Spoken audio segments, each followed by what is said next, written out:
What do you think is the key to achieving our goals, our success? Some people suggest things like hard work, focus, persistence. But research shows these are all byproducts of something else, something much more powerful that we can all develop. It is this very special something that really is critical to success, and it's what I'm here to discuss with you today. Someone who has achieved great success is Josh Waitzkin, a chess international master and the subject of the movie Searching for Bobby Fischer. Nobody has won all the national chess championships that Josh has. But even more impressive, when he turned 21, he took on the challenge of mastering something completely new and very different from chess: martial arts. He realized that he had learned how to grow and succeed, and he could apply that understanding to other domains. And so, he devoted himself relentlessly to Tai Chi Chuan. And after lots of hard work, many failures, and some broken joints, he became a great martial artist, and he won 2 world championships. Now he's off to jiu-jitsu. So what does Josh say is the greatest thing that ever happened to him? Believe it or not, he says, losing my first national chess championship, because it helped me avoid many of the psychological traps.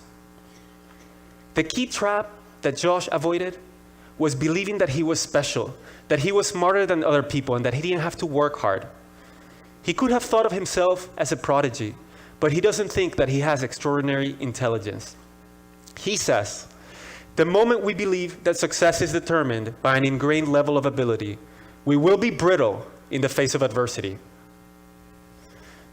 Josh often quotes Stanford professor Carol Dweck, who discovered that some people see intelligence or abilities as fixed, what is called a fixed mindset, while other people see them, as Josh does, as qualities that can be developed, a growth mindset.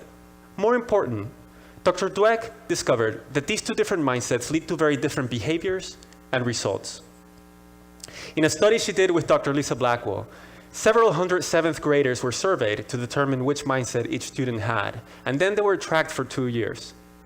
Results showed that the students with a growth mindset, those who thought they could change their own intelligence, increased their grades over time, while those with a fixed mindset did not.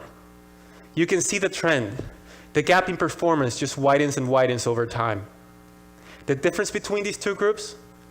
A different perspective on intelligence.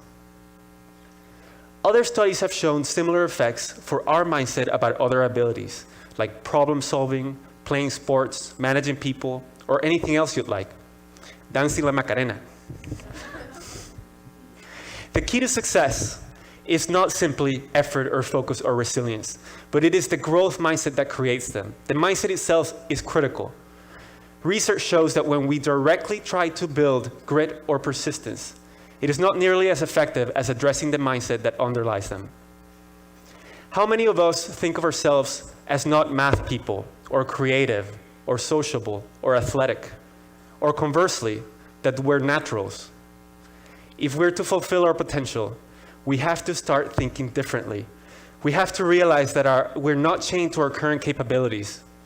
Neuroscience shows that the brain is very malleable, and we can change our own ability to think and to perform.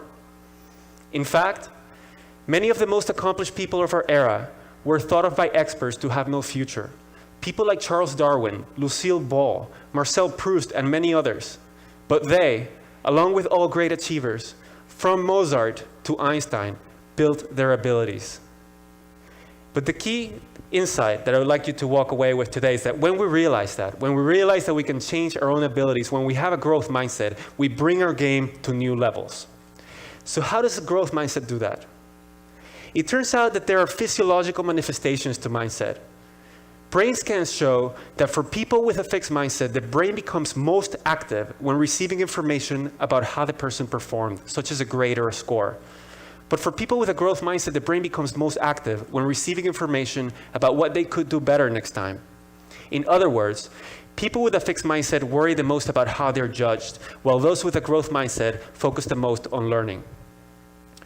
There are other consequences of mindset. People with a fixed mindset see effort as a bad thing, something that only people with low capabilities need, while those with a growth mindset see effort as what makes us smart, as the way to grow.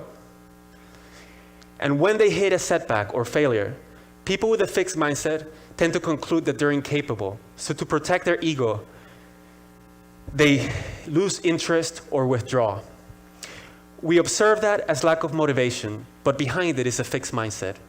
Whereas people with a growth mindset understand that setbacks are part of growth. So when they hit one, they find a way around it, like Josh Waitzkin did when he lost in chess or in martial arts.